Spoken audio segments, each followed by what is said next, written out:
She insulted an ordinary customer only to discover he owned the place and was Donald Trump. The midday sun was high over the streets of Palm Beach, Florida, casting a golden glow through the windows of the Ocean Breeze Café, a modest but lively eatery nestled among the more opulent establishments. It wasn't the kind of place one would expect to find someone of Trump's caliber, but it had its own charm, a quaint, beachy vibe that locals cherished. For Sarah, a 25-year-old server trying to juggle her college expenses, charm was the least of her concerns today. Her shift had been nothing short of a whirlwind since she punched in. "Table 5 wants the dressing on the side," called out her fellow server, Lisa. Sarah didn't even look up, scribbling down the order, her blonde ponytail swinging as she darted between tables, managing complaints about oversalted fries, forgotten drink orders, and a sea of special requests. On top of that, she'd already dealt with two demanding tourists who left her with mere pocket change as a tip. When a man in his 70s, dressed in a simple polo shirt and khakis, walked in and took a seat at a secluded table, Sarah was at her wit's end. He looked like any other retiree enjoying the Florida sun, with a cap pulled low and an air of familiarity with the place. Sarah gave him a quick, dismissive glance, her lips twisting into a sarcastic smirk. "Great," she muttered under her breath. "Another one who'll probably just have a coffee and leave me $1." But duty called, and Lisa nudged her, whispering, "You've got table 8. Sarah sighed, grabbed her notepad, and approached with a smile that didn't reach her eyes. "What can I get you today?" she asked, her voice laced with impatience. The man looked up, his eyes sharp despite the casual attire, scanning her face with a hint of recognition. "Just a cheeseburger," he said, his voice authoritative, yet surprisingly courteous. "Cheeseburger, got it. Anything else?" Sarah asked, her pen tapping against the notepad. "No, thank you," he replied, tipping his cap slightly. She rolled her eyes as she turned back to the kitchen, muttering, "Thank you? Like he's doing me a favor." But as she entered the kitchen, she couldn't shake the feeling that there was something distinctive about him. He didn't carry the usual entitlement or impatience she'd come to expect. Instead, there was a quiet confidence, a presence that seemed to command respect even in this simple setting. Sarah shrugged it off. He was just another customer, another order, another dollar. But she had no idea just how wrong she was. Returning with the burger, Sarah placed it on the table with less grace than usual, her energy sapped. "Here you go," she said, pushing the ketchup toward him. "Anything else?" The man eyed the burger, then looked back at her. "No, this looks fine, thank you." His tone was polite, but there was an undercurrent of authority that made Sarah pause. She lingered, unsure why she felt the need to stay. Something about him irritated her, his calm demeanor perhaps, or the way he seemed unruffled by the chaos around him. Everyone else was either complaining, rushing, or snapping, but not him. "You're not from around here, are you?" she asked abruptly, leaning on the table, skepticism in her voice. "No, I'm not," he replied, cutting into his burger. "Thought so," she said with a smirk. "The cap and the attitude, it's like you're on some private beach, not in a local cafe." For the first time, the man allowed a small smile. "Something like that," he said, his eyes twinkling with amusement. Sarah expected him to get defensive, but he didn't, which only added to her frustration. She was tired of holding back. "You know," she said, lowering her voice, "most people who come here don't act like they own the place." He took his time answering, savoring a bite of his burger. "Maybe I do own it," he said, his tone light but loaded with meaning. The words hit Sarah like a wave. A flicker of embarrassment passed through her, but she doubled down. "Well, enjoy your meal," she said, pushing off the table and walking away, convinced she'd had the last word. But as she cleared another table, she caught his gaze, a look that seemed to weigh her, not in judgment, but in understanding. It was unsettling, and she couldn't figure out why it bothered her so much. But that look was about to change her day and her life in ways she never anticipated. The lunch rush eased, and the cafe quieted down. Sarah leaned against the counter, checking her phone, her eyes involuntarily darting towards table 8. The man was leisurely finishing his meal, his gaze occasionally sweeping the room. "Hey, Sarah," Lisa said, passing by. "Isn't it strange how calm he is? Like he's used to being in control." Sarah shrugged. Yeah, some people are just like that. Probably thinks he's in charge everywhere he goes. Lisa chuckled. Maybe he's famous or something. He looks vaguely familiar. Sarah scoffed. Famous? If he's famous, then I'm the first lady. Lisa raised an eyebrow but didn't push further. Sarah wasn't in the mood for speculation. She grabbed the check for table 8 and returned, ready to conclude the interaction quickly. Here's your check, she said, setting it down. Whenever you're ready. The man looked at the check but didn't move to take it. Instead, he met her gaze. Do you enjoy your job? He asked, his voice calm yet probing. The question caught Sarah off guard. She hesitated, her smile faltering. It's fine, she said dismissively. It's work, you know.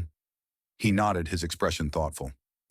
Work is what you make of it, he said after a pause. But you seem to be carrying a lot of stress today.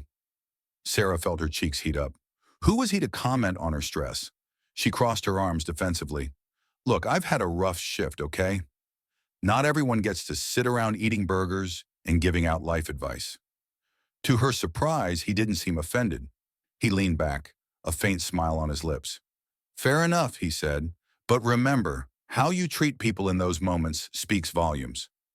Sarah felt a surge of anger, ready to retort, but he stood, pulling out his wallet. I'll leave you with that thought, he said, placing bills on the table. Thanks for the meal. As he walked toward the door, Sarah muttered, yeah, whatever, big shot. But just as he reached the exit, something unexpected happened. The manager, a brisk woman named Marie, hurried over from the back, her face lighting up with recognition. Mr. Trump, I wasn't expecting you today, Maria said, her voice filled with respect. Sarah's heart sank, her stomach twisting as she replayed the name in her mind. Trump. Donald Trump. She turned sharply toward the door, her eyes wide, watching as he turned back to shake Maria's hand, his eyes briefly catching hers with a knowing look before he stepped outside. In that moment, Sarah realized she hadn't just insulted a regular customer. She'd insulted Donald Trump, the owner of the cafe. Sarah stood frozen, her notepad gripped tightly. She stared at the door where Donald Trump had just exited, her mind racing with panic. Had she really just dismissed Donald Trump? The Donald Trump? And not just that, he owned the place she worked at. Her heart pounded as Maria turned to her with a smile. Sarah, can you believe it? Mr. Trump dropped by today. He's so busy, I haven't seen him in ages. Yeah, that's... Wow, Sarah stammered, her voice shaky. Maria didn't notice Sarah's discomfort, too caught up in the moment. You know, this cafe is one of his passion projects. He's very hands-on, cares about every detail. That's why we always tell staff to give their best. You never know when he'll show up. Sarah felt like the air had been sucked out of the room. She replayed every word she'd said to him, every eye roll, every snarky comment. Her cheeks burned with humiliation.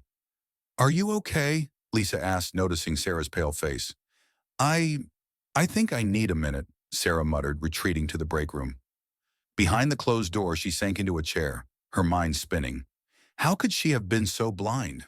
She'd worked at Ocean Breeze Café for over a year, but never connected the dots about the owner. If she had, maybe she'd have recognized him, or at least been more cautious.